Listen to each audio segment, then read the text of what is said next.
Hi guys, welcome back to my channel Mind Heist Nursing, and today I'm gonna talk about skin rashes that are commonly found in infants and neonates. So basically, what are skin rashes? Skin rashes are the breakdown of integrity of skin. Okay, it depends on the severity. It can be mild, it can be moderate or severe. So skin rashes which are common in newborn and babies are mostly benign. So ये क्या होती हैं? Non cancerous होती हैं, ठीक है, and self limiting होती है. मोस्टली ये क्या होता है कि ये अपने आप सही हो जाती हैं. अब इसके जो टाइप्स हैं वो है milia, miliaria, petechiae, bruising, neonatal cephalic pustulosis, infantile acne, acropustulosis, incontinentia pigmenti, erythema toxicum और urticaria neonatorum, epidermolysis bullosa. First of all milia. What are milia? Milia are white और येलो पेप्यूल्स. होते क्या हैं ये? जैसे आप इस पिक में देख सकते हैं कि स्मॉल छोटे छोटे पेप्यूल्स होते हैं. अब नाउ टेल मी, आपको पेप्यूल्स, वेसिकल्स और पस्ट्यूल्स इन तीनों का डिफरेंस पता है?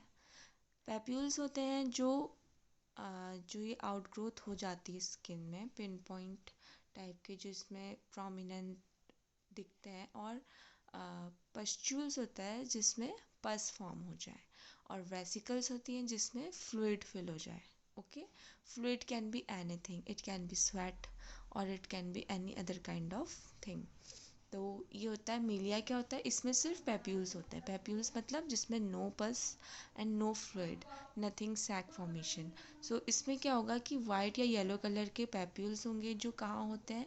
चिन, नोज एंड फोरहेड में मेनली, एंड ये first few weeks of life में अपने आप ही डिसअपेयर हो जाते हैं. नाउ नेक्स्ट, इसमें क्या होता है? जो मिलिया है, जब ये पैलेट में होता है तो इसको बोहन्स नोड्यूल्स बोलते हैं, जो आप इस पिक में देख सकते हैं. सेकेंड पिक में बोहन्स नोड्यूल्स, जब पैलेट में ये मिलिया हो रहा है. और जब ये गम्स में इसकी बॉर्डर्स में होता है तो इसको एब्स्टीन पियर्स बोलते हैं. Okay, clear? Next, skin rush का अदर टाइप इज मिलिएरिया. मिलिएरिया क्या होता है? ये clear vesicle on the face. जैसे अभी मैंने बताया, वेसिकल क्या होता है? जिसमें फ्लूइड फिल होता है. तो बेसिकली जब फेस, स्कैल्प या पेरिनियम इन एरियाज में स्वेट का अकुमुलेशन हो जाए, रिटेंशन हो जाए, मतलब वो वहाँ पे उसका कलेक्शन हो जाता है, क्योंकि स्वेट ग्लैंड्स की जो ओपनिंग है उसमें कुछ ना कुछ ऑब्स्ट्रक्शन हो गया है, वो अच्छे से ओपन नहीं हो पा रही है. इस वजह से अब वहीं पे क्या हो गया है? फ्लूइड का रिटेंशन हो गया है.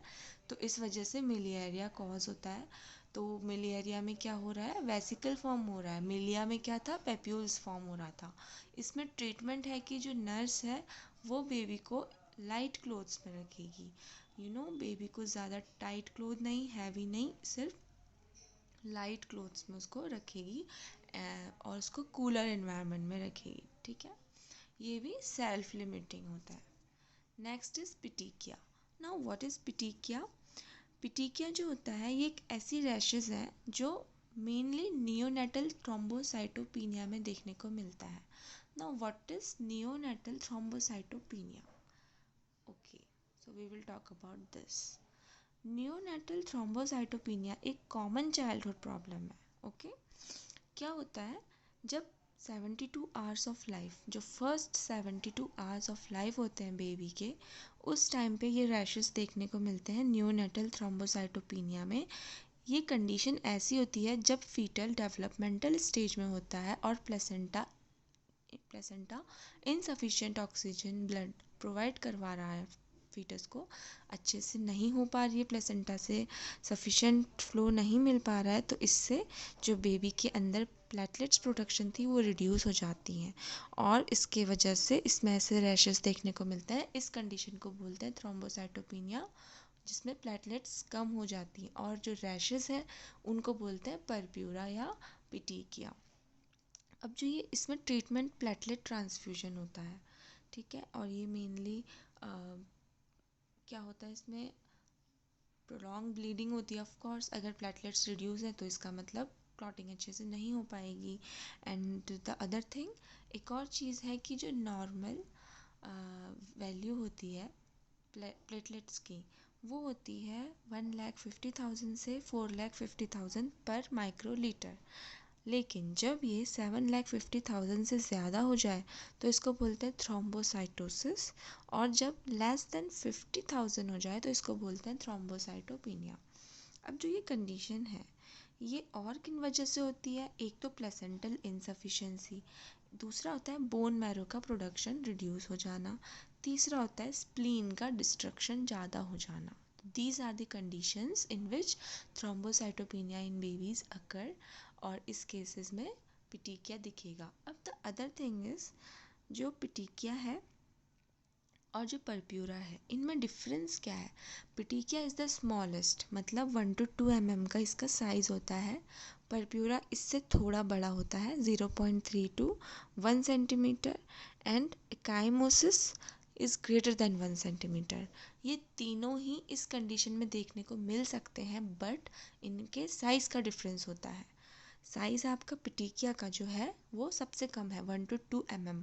परप्यूरा का इससे थोड़ा ज़्यादा है, 0.3 से 1 सेंटीमीटर, एंड एकाइमोसिस का है greater than 1 centimetre. So these are the conditions. ये इन कंडीशंस में देखने को मिलते हैं, किसमें? थ्रोम्बोसाइटोपिनिया में, क्योंकि सुपरफिशियल ब्लीडिंग हो रही है, वो रुक नहीं रही because of the lack of platelets. और कब हो सकता है? एपिस्टेक्सिस में, जीआई ब्लीडिंग में, और स्क्रैचेस से कभी कभी ब्लीडिंग होने लग जाती हैं, उसके वजह से भी। हीमेचूरिया, हिमोप्टिसिस। अदर क्या हो सकता है? कंजेनाइटल इन्फेक्शन, या मदर को कोई ब्लड से रिलेटेड प्रॉब्लम है, ब्लीडिंग डिसऑर्डर, जैसे कि रीसस हीमोलाइटिक डिजीज़ या मैटरनल थ्रोम्बोसाइटोपिनिया। ये आप देख सकते हैं पिटिकिया 1 to 2 mm, purpura greater than or equal to 3 mm, and ecchymosis is greater than 1 to 2 centimeters। तो साइज़ का डिफरेंस है।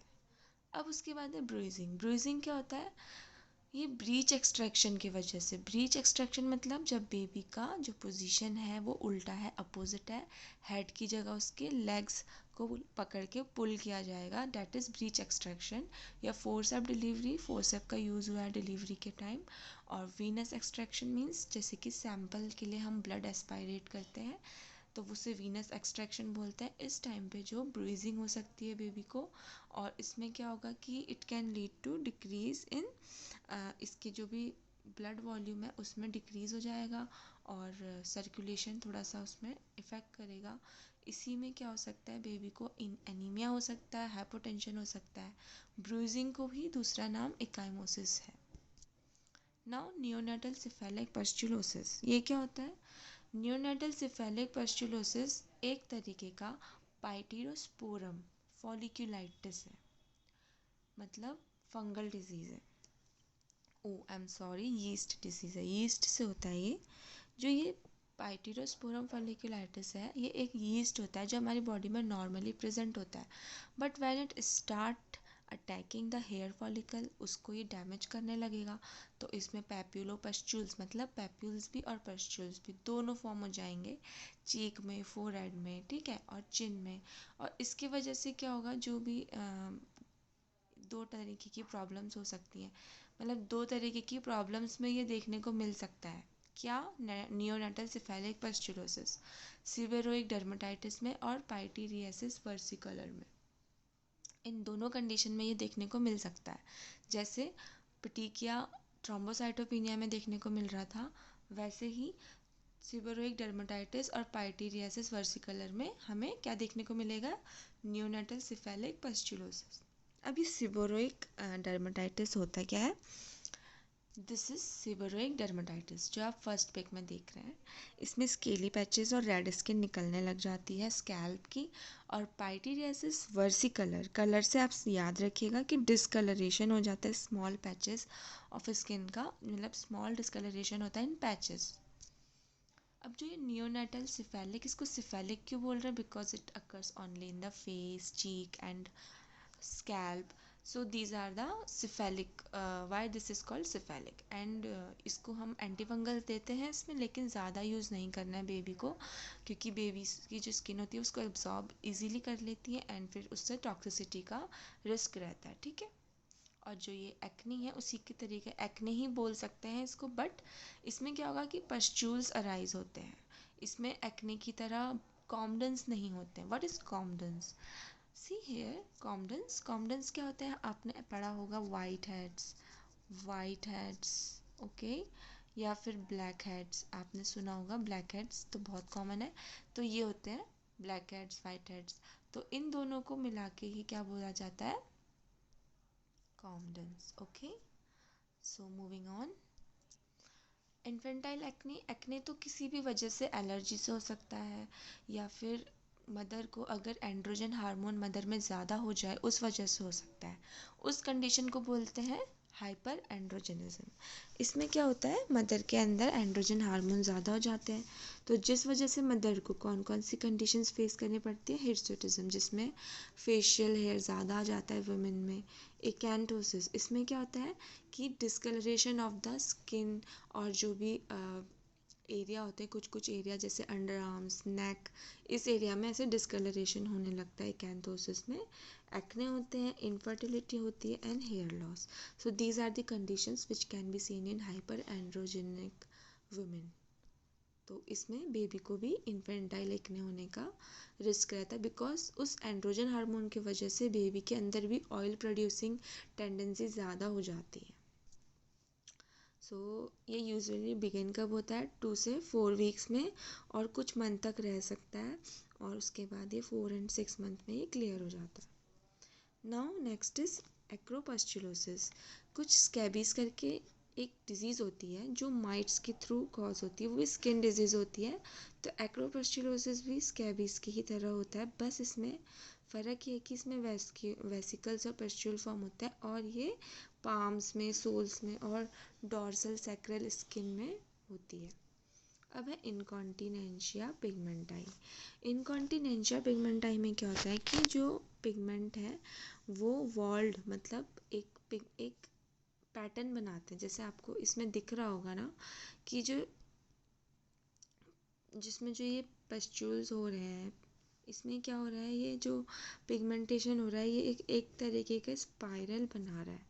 तो ये एक तरीके का पैटर्न बनाते हैं इनकॉन्टिनेंशिया पिगमेंटाई। ये एक जेनेटिक प्रॉब्लम है, ठीक है। इसमें ऐसा क्यों हो रहा है? क्योंकि एक ब्लैशकॉइड लाइंस होती हैं हमारी बॉडी में ऐसे। तो जो ये ब्लैशकॉइड लाइंस होती हैं, एक्चुअली ये नॉर्मल है, ये हम सब में होती हैं, बट ये हमें दिखेंगे नहीं नेकेड आइज़ के थ्रू।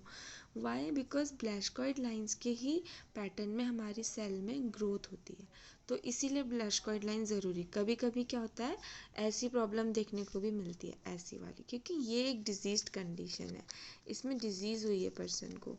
इसमें क्या हो रहा है, उसके ब्लैशकॉइड लाइंस दिखने लगी हैं। तो सेम लाइक दिस इनकॉन्टिनेंशिया पिगमेंटाई में भी कभी कभी ब्लैशकॉइड लाइन इसके डिजीज़ कंडीशन के बाद इसमें भी ऐसे दिखने लगेंगी। So next is erythema toxicum और नियोनेटोरम। इसको शॉर्ट फॉर्म में क्या बोलते हैं? ETN। ETN, तो ETN क्या होता है? यूर्टिकेरिया नियोनेटोरम इसका दूसरा नाम है। 30 to 70% बेबीज़ में होता है। ये कंडीशन भी नॉन कैंसरस है, और इसमें पस्ट्यूल का स्मीयर लेके उसमें देखते हैं कि उसका टेस्ट होता है। अगर उसमें इयोसिनोफिल ज़्यादा है तो इसका मतलब एलर्जी से ये चीज़ हुई है। रैशेस हो जाते हैं ट्रंक्स और लिम्स में। सेकेंड या थर्ड डे ऑफ लाइफ में होता है ये, और 5th और 7th डे में डिसअपेयर हो जाता है। तो इसका हमको पता नहीं है कि क्यों होता है, बट बेसिकली ये क्यों होता है कि एलर्जी की वजह से, ठीक है। जब किसी चीज़ से, क्लोथ से, टॉयलेट आर्टिकल्स बेबी को एलर्जिक है उसके वजह से। Next is एपिडर्मोलाइसिस बुलोसा। बुल्ला क्या होता है? देखिए बुला क्या होता है? BULLA। ये होता है ब्लिस्टर्स, ठीक है, इसको बोलते हैं ब्लिस्टर्स, लार्ज ब्लिस्टर्स, और इसी वजह से इसका नाम है एपिडर्मोलाइसिस बुलोसा। तो जो ये बुला है इसकी वजह से इसका नाम पड़ा है एपिडर्मोलाइसिस बुलोसा, बिकॉज इसमें लार्ज ब्लिस्टर्स हो जाते हैं। तो आपको ऐसे ही याद रखना है। नेक्स्ट इज ऑम्फोलाइटिस, जिसको अम्बिलाइकल सेप्सिस भी बोलते हैं। ये क्या होता है? जिसमें जो भी ग्राम नेगेटिव या ग्राम पॉजिटिव ऑर्गेनिजम्स के वजह से होता है। इसमें अम्बिलाइकस से ऑफेंसिव डिस्चार्ज निकलता है इस तरीके से। जो कि पस वाला हो सकता है, सीरस सेरियोपेरुलेंट हो सकता है। और जो कॉर्ड होती है स्टम्प की, जो ये बेस होता है कॉर्ड का, देखिए जो ये कॉर्ड का बेस है कैसा है, मॉइस्ट है, इट इज़ नॉट ड्राई, तो ऐसा इसमें दिखने लगता है। अब नेक्स्ट है टिटनस नियोनेटोरम। जो ये अभी मैंने ओम्फिलाइटिस पढ़ाया था, इसका मोड ऑफ इन्फेक्शन क्या है कि ये पेरियम्बलाइकल सेलुलाइटिस, मतलब अम्लाइकस से हो सकता है, या कोई भी नेक्रोटाइजिंग फेसाइटिस एक डिजीज़ है, और एसेप्टिक टेक्निक से कॉर्ड को कट किया गया था उस वजह से हो सकता है। ठीक है, नेक्स्ट है टिटनस नियोनेटोरम। इसमें क्या होगा कि जो इन्फेक्शन है वो क्लॉस्ट्रीडियम टिटनाई की वजह से होगा, और इसमें जो पोर्टल ऑफ एंट्री है जो उस कॉजेटिव ऑर्गेनिज्म की, बैक्टीरिया की, जो इसमें पोर्टल ऑफ एंट्री है वो थ्रू अम्लाइकल कॉर्ड ही है। और 5 to 15 डेज में इसके फीचर्स देखने को मिलेंगे। बेबी को जैसे लॉक जॉ हो जाता है, उसकी जो जॉ है उससे वो सक नहीं कर पाएगा, और ट्रिसमस हो जाएगा, बेबी को रिजिड हो जाएगी उसकी बॉडी। ठीक है, पायरिक्सिया हो सकता है, उसको सीजर्स आ सकते हैं, इस तरीके से। सो ये थे आपके आज जो हमने बताया आपको skin rashes in babies. So thank you. और आपको अगर कोई भी क्वेरी है तो आप कमेंट सेक्शन में ज़रूर कमेंट करें, इस वीडियो को लाइक करें, शेयर करें और फॉलो करें हमें। अगर आपने सब्सक्राइब नहीं किया तो आज ही इस चैनल को सब्सक्राइब करिए, इससे हमारा थोड़ा मोटिवेशन बढ़ता है। एंड अगर आपको कोई भी ऐसा टॉपिक है जो आप चाहते हैं कि हम आपको एक्सप्लेन करें, so please let us know. Thank you, have a good day.